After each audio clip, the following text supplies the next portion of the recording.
नमस्कार दोस्तों। आज के इस वीडियो में हम लोग बात करेंगे रिएक्ट कंपोनेंट्स के बारे में। पहले हम लोगों ने जावास्क्रिप्ट में एक वीडियो बनाया था जिसमें हमने ई कॉमर्स वेबसाइट बनाई थी। तो दोस्तों ये मैं देख रहा था कि इसमें हम लोगों ने पूरे पेज को पार्ट्स में डिवाइड किया था, जैसे कि नैव बार, हीरो सेक्शन, और यहाँ डिस्प्ले प्रोडक्ट करने के लिए मैंने एक अलग से पार्ट बना लिया था। तो दोस्तों रिएक्ट में हम लोग इन्हीं पार्ट्स को डिवाइड करके और कोड करते हैं, और उन्हीं डिवाइडेड कोड्स को हम लोग रिएक्ट कंपोनेंट कहते हैं। एक्चुअली अगर हम इसी पेज के लिए यहाँ पे HTML कोड देखें तो HTML कोड कुछ हम ऐसे रखते हैं, जैसे मैंने यहाँ रखा हुआ है। एक ही फाइल के अंदर मैंने नैव बार बनाया, फिर मैंने हीरो सेक्शन बनाया, फिर मैंने डिस्प्ले प्रोडक्ट बनाया।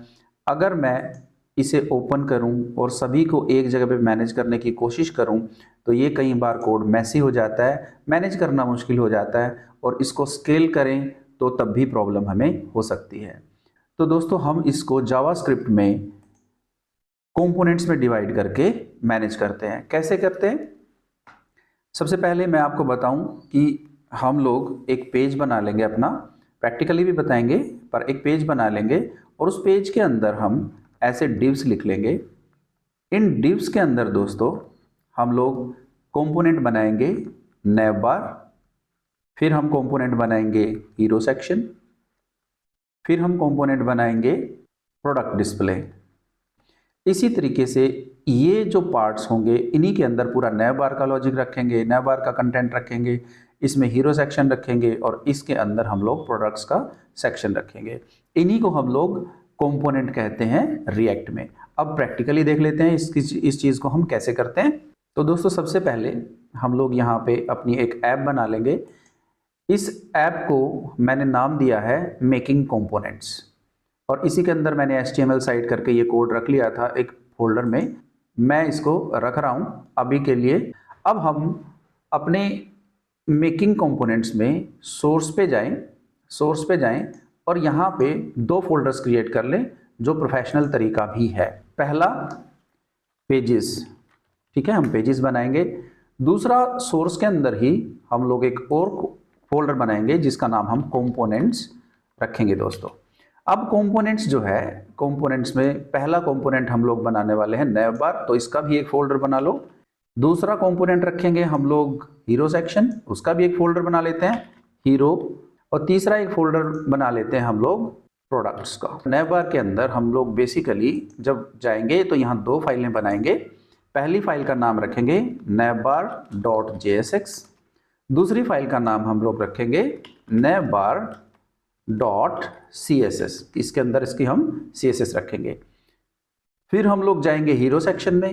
हीरो सेक्शन में जाके फिर से एक फाइल बनाएंगे hero.jsx, और इसी के अंदर हम लोग hero.css फाइल बना लेंगे। अभी नैव बार और हीरो सेक्शन को ही हम बना के दिखाएंगे, क्योंकि कंपोनेंट दिखाने के लिए ये बहुत है। हम लोग navbar.jsx में जाएंगे, यहाँ पे लिखेंगे एक्सपोर्ट डिफॉल्ट, और फिर फंक्शन का नाम लिखेंगे नैव बार, और यहाँ पे हम लोग इसको एज ए फंक्शन बना लेंगे और फिर रिटर्न करेंगे। रिटर्न के अंदर हम लोग यहाँ पे सिंपल इसको बोलते हैं दोस्तों फ्रैगमेंट, हम फ्रैगमेंट जनरेट कर लेंगे। हम लोगों ने जो HTML साइट ली थी उसी से मैं नैव बार का कोड उठाने वाला हूँ, जिसमें मेरे पास है page.html। यहाँ से पिक करूँगा, कॉपी करूँगा, Ctrl+C, and I will go to my navbar.jsx, और यहाँ पे इसके अंदर मैं पेस्ट करने वाला हूँ। ठीक है, कमेंट्स में एरर है वो हमें हटानी पड़ेगी यहाँ पे, क्योंकि ये JSX है और हम फंक्शन के अंदर लिख रहे हैं, तो कमेंट मेरा आने का ये तरीका होगा। ठीक है, तो एक ये होगा। दूसरा, इसके अंदर हर एक टैग जो है वो क्लोज्ड होना चाहिए, और यहाँ पे इमेज ये भी टैग है, ये भी क्लोज होना चाहिए। अब हमारी फाइल बिल्कुल ओके है। ठीक है दोस्तों, तो अब ये नैव बार जो मैंने बनाया है, मैं इस नैव बार को ले चलता हूँ अपने पेजेस में। देखते रहिए ध्यान से। पहले मैंने कंपोनेंट्स के अंदर काम किया, अब पेजेस के अंदर काम करूंगा, और पेज में मैं यहाँ बना रहा हूँ home.jsx। जिसके अंदर अब की बार मैं एक्सपोर्ट डिफ़ॉल्ट नहीं करूंगा, आप बिना एक्सपोर्ट डिफ़ॉल्ट लिखे सीधा ही इसको RAFC से टाइप कर सकते हैं। ठीक है दोस्तों, और यहाँ पे मैं अपना नैव बार कॉल कर सकता हूँ। इस तरीके से आप नैव बार को कॉल कर लेंगे और ऊपर देखिए अपने आप से इंपोर्ट हो गया। अगर नहीं हुआ है तो आप इसको जाके इंपोर्ट कर सकते हैं पूरा एड्रेस देके। इस ऐप को रन कर लेंगे दोस्तों, CD और जो मेरा फोल्डर है npm run dev करेंगे, ऐप को रन करेंगे तो मेरा ये आ जाएगा सब कुछ। अब हमें ये सब कुछ तो करना नहीं, तो हम क्या करेंगे, इस पूरे को उड़ा देंगे और यहाँ पे अपना ही फ्रेगमेंट बनाएंगे, हेलो लिखेंगे। आप देखोगे कि हेलो यहाँ टाइप हो गया है, पर मुझे तो असल में हेलो नहीं चाहिए, मुझे तो यहाँ पे चाहिए होम पेज। होम पेज, तो मैं होम टाइप कर लूँगा और होम मेरे पास यहाँ आ जाएगा और ऊपर वो इंपोर्ट हो चुका है। देखिए दोस्तों यहाँ पे तो आप देखोगे बड़े मज़े से यहाँ पे नैव बार मेरा आ चुका है। अब आप ज़रा इसको आराम से समझें कि मैंने जो हमारा मेन कंपोनेंट बनता है app.jsx, उसी के अंदर एक कंपोनेंट बनाया होम, और होम कंपोनेंट के अंदर जाके कंट्रोल क्लिक करता हूँ। होम कंपोनेंट के अंदर जाके मैंने नैव बार कंपोनेंट बनाया हुआ है, उसको कॉल किया है और नैव बार पे क्लिक करता हूँ तो ये सारा मेरा वहाँ आ जाता है। अब दोस्तों मुझे इसके अंदर इन इमेजेस को लेके आना है। ठीक है, तो मैं क्या करता हूँ यहाँ पे इमेजेस, मैंने एसेट्स के अंदर पहले ही फोल्डर है मेरे पास इमेजेस, और उसके अंदर ये मेरा लोगो और हीरो इमेज है। तो देखते हैं इनको कैसे लेके आते हैं, इंपोर्ट कर लेते हैं इनको। ठीक है, इंपोर्ट लोगो इमेज फ्रॉम, कहाँ से करेंगे, // फिर से // एसेट्स पे चले जाएंगे और एसेट्स में जाके इमेजेस में चले जाएंगे।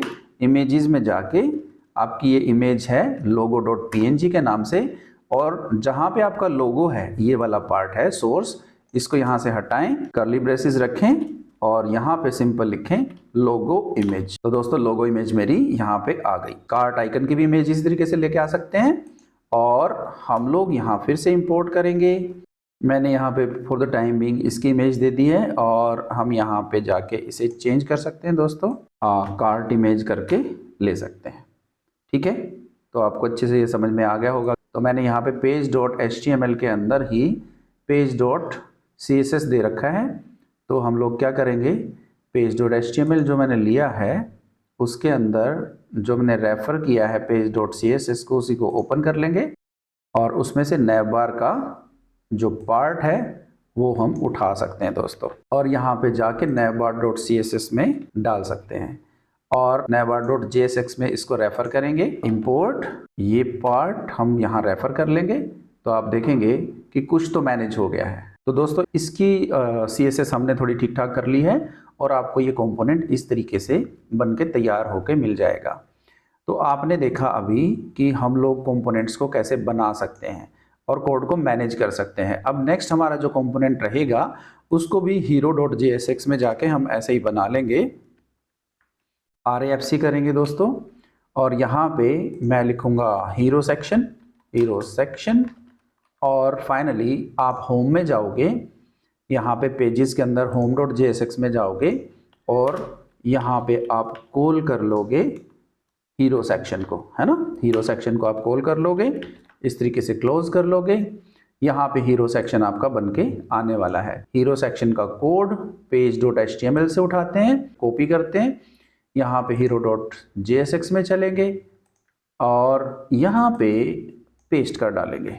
ठीक है, और कुछ चीज़ें हैं मुझे यहाँ भी करेक्ट करनी पड़ेंगी। तो सबसे पहले तो ये इमेज टैग है मुझे ठीक करना पड़ेगा, क्योंकि जावास्क्रिप्ट में हर कोई टैग जो है वो अच्छे से क्लोज होता है। उसके बाद इमेज का सोर्स मुझे चाहिए वैसे ही जैसे हमने लिया था, तो हम यहाँ पे करेंगे इंपोर्ट हीरो इमेज, यहाँ पे करेंगे हीरो इमेज फ्रॉम, और यहाँ पे दे देंगे हम इसका सोर्स।